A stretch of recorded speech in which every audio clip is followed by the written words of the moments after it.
నమస్తే, this is ఔర్య. Welcome to our channel. ముందుగా రెడ్ టీవీ ప్రేక్షకులందరికీ నూతన సంవత్సర శుభాకాంక్షలు. Hi sir. హాయ్ అండి. Wish happy new year. Thank you అండి. Same to you. Sir, Sajjanar garu రంగంలోకి దిగారు. అన్వేష్ కి సంబంధించి ఎక్కడున్నా కూడా పట్టుకోవాలని చెప్పేసి, అలాగే పాస్పోర్ట్ ను కూడా సీజ్ చేస్తారు అని సంథింగ్ వార్త అయితే వినిపిస్తూ ఉంది. అట్ ద సేమ్ టైం మనకి సజ్జనార్ గారు గతంలోనే ఆయన మన యాప్స్ కి సంబంధించి మాత్రము మెచ్చుకున్నారు. ఇప్పుడు ఆయనే మళ్ళా యాక్షన్ తీసుకోవాల్సిన పరిస్థితి ఉన్నట్టుంది. ఏమంటారు? జనరల్ గా సజ్జనార్ ప్రోయాక్టివ్ ఉంటారు. రెండోది సోషల్ మీడియాలో కూడా ఆయన యాక్టివ్ గా మాట్లాడుతుంటారు. సో ఆయన చాలా విషయాల్లో కూడా తన పరిధి దాటి కూడా, అంటే తన ఉద్యోగ పరిధి దాటి కూడా సమాజంలో జరిగే కొన్ని రకాల ప్రాబ్లమ్స్ మీద స్పందించడం, దాని పట్ల ఒక చిన్న సైజు ఉద్యమాలు కూడా ఆయన చేస్తుంటాడు. అట్లాగే బెట్టింగ్ యాప్స్ మీద నిజానికి ఆయనకేం సంబంధం లేదు. ఆయన ఆర్టీసీలో ఉన్నాడు, కానీ బెట్టింగ్ యాప్స్ సామాజికంగా చాలా మంది ఆత్మహత్యలు చేసుకుంటున్నారు, చాలా క్రైమ్ జరుగుతుంది అని చెప్పి ఆయన ఆవేదనతో దీన్ని సెలబ్రిటీలు ప్రమోట్ చేయడం కరెక్ట్ కాదని చెప్పి ఆయన చాలా మందికి మామూలుగా చెప్పాడు. కొంతమందికి బెదిరింపులు వెళ్ళాయి, కేసులు కూడా పెట్టించడానికి ఆయన కూడా దోహదపడ్డాడు. ఈ క్రమంలో బెట్టింగ్ యాప్స్ కి సంబంధించి ప్రమోటర్స్ మీద నాన్ వేష్ కూడా గట్టిగానే పోరాటం చేస్తున్నాడు ముందు నుంచి కూడా. సో మామూలుగా ఏంటంటే నాన్ వేష్ ఎప్పుడు బెట్టింగ్ యాప్స్ ని ప్రమోట్ చేయలేదు. అతను ఏది కూడా కమర్షియల్ ప్రమోట్ చేయలేదు. ఆయనకి ఏంటంటే యూట్యూబ్ ఛానల్లో వచ్చే డబ్బుల్ని ఆయన తీసుకుంటున్నాడు తప్ప మిగతా వేరే చేయట్లేదు. సో అందుకని వీళ్ళు బెట్టింగ్ యాప్స్ ని చాలా మంది యూట్యూబర్స్ కావచ్చు, మిగతా సోషల్ మీడియా వాళ్ళు కావచ్చు, బెట్టింగ్ యాప్స్ ప్రమోట్ చేస్తే డబ్బులు వస్తాయి అనేది వాళ్ళు తీసుకొని చేస్తున్నారు. రెండోది లీగల్ కదా అనుకుంటారు చాలా మందికి. బెట్టింగ్ యాప్స్ లో ఎన్ని రకాలు ఉన్నాయి తెలీదు. లీగల్ గా కూడా క్లియర్ గా లేదు. అవేంటంటే స్టేట్ లాస్ ఒకటి ఉంటాయి, నేషనల్ లాస్ ఒకటి ఉంటాయి. ఏ స్టేట్ లో ఏమి లాస్ ఉన్నాయి ఇవన్నీ ఇంప్లిమెంట్ అయితే గానీ తెలియదు.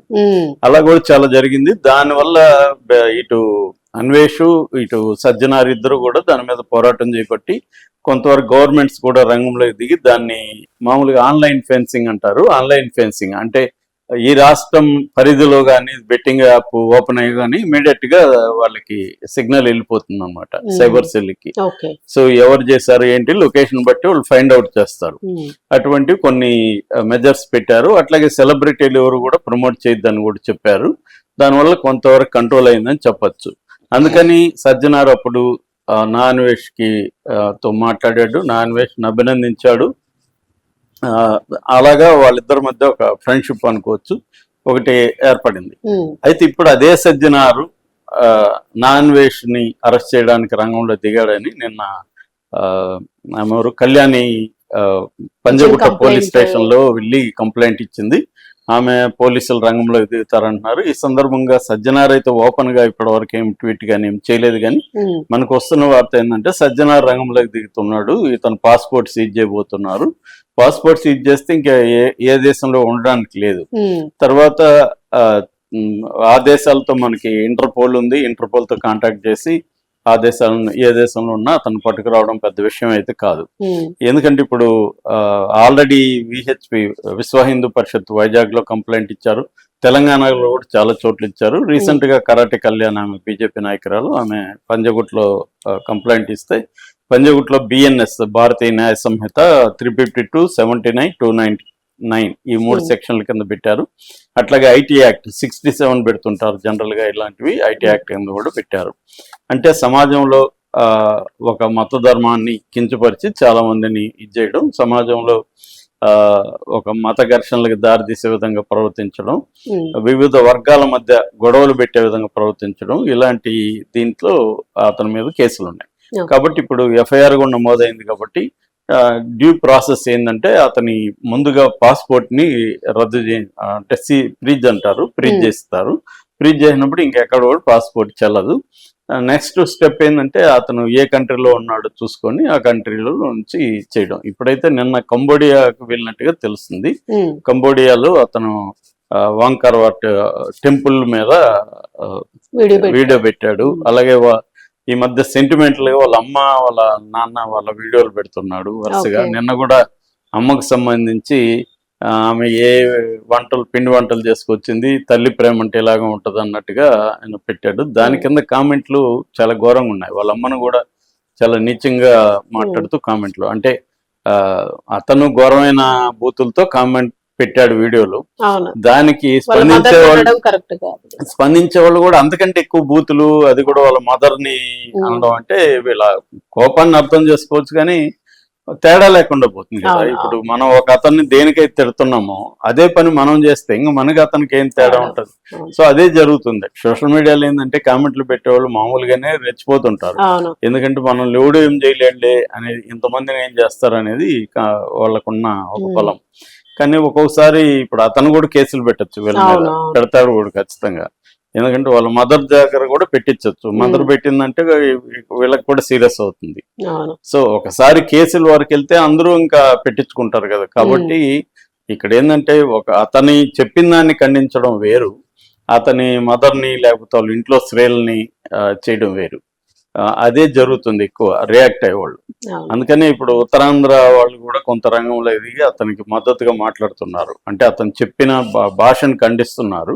కాకపోతే కొంతమంది ఏంటంటే ఉత్తరాంధ్రలో మామూలుగానే ఇలాగ బూతులు మాట్లాడుకుంటాము, రూరల్ ఏరియాలో అదే భాషలో అతను మాట్లాడతాడు. గ్రామీణ భాష అంటే బూతులు లేని గ్రామీణ భాష ఉండదు.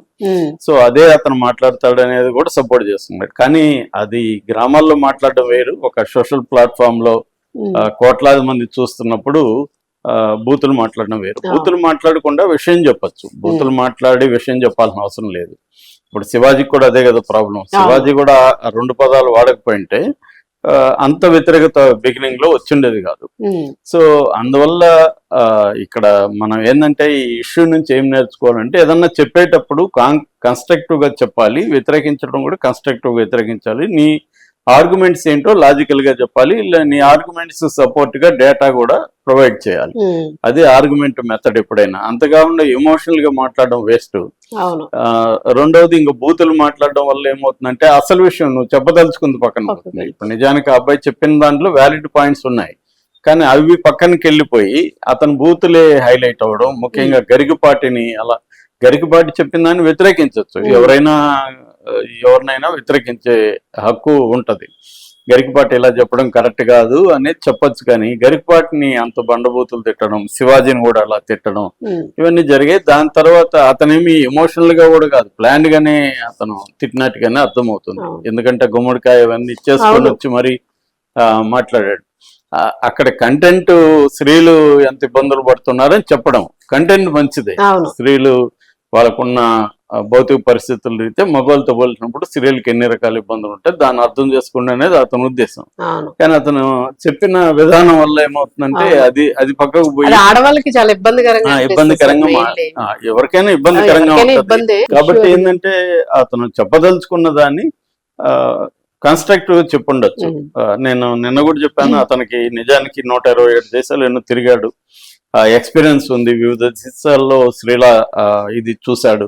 దాన్ని కంపేర్ చేసి డేటాతో చెప్తే నిజానికి చాలా బాగుండేది. అంటే భారతదేశంలో స్త్రీల పరిస్థితి ఏంటి, వివిధ దేశాల్లో స్త్రీల పరిస్థితులు ఏంటి, ప్రపంచం ఎలా మారుతుంది స్త్రీల విషయంలో, ఇంకా ఏమేమి మారాలి, అవి చెప్పుండొచ్చు అతను. అంటే బట్టల విషయం అనేది కంటే కూడా స్త్రీల కండిషన్స్ ఎలా ఉన్నాయి, స్త్రీలు ఎట్లా మారుతున్నారు. ఇక్కడ ఇంకా ఇండియాలో కూడా, ఇప్పుడు ఇండియాలో స్త్రీల పరంగా కూడా చాలా మార్పులు వచ్చాయి. ఇప్పుడు బీజేపీ ప్రభుత్వం వచ్చినా కూడా 33% పొలిటికల్ గా కూడా ఎమ్మెల్యేలు ఎంపీల్లో రిజర్వేషన్ రావడం కావచ్చు. అట్లాగే జన్ధన్ ఖాతాలు కూడా స్త్రీలవే ఎక్కువ ఉన్నాయి. అట్లాగే స్టార్టప్ కంపెనీల్లో కూడా స్త్రీలే ముందున్నారు, ఎడ్యుకేషన్ లో కూడా స్త్రీలు ఉన్నారు. అలాగా ఈ 10 ఏళ్లలో స్త్రీలు ఎలా ముందున్నారు అనేది సౌరవ్ ముఖర్జీ లాంటి వాళ్ళు పుస్తకం కూడా రాశారు దీని మీద విత్ డేటాతో. సో అది చెయ్యాలి, కానీ ఈ పనికిమాల డిస్కషన్ పెట్టి అతను చాలా మందికి ఇదయ్యాడు. ఇప్పుడు ఖచ్చితంగా సజ్జనారు, ఒకప్పుడు పొగిడిన సజ్జనారు కూడా ఏంటంటే కాంటెక్స్ట్ ను బట్టే కదా ఆయన రియాక్ట్ అవుతాడు, ప్రతి దాన్ని సపోర్ట్ చేయలేడు కదా ఆయన కూడా.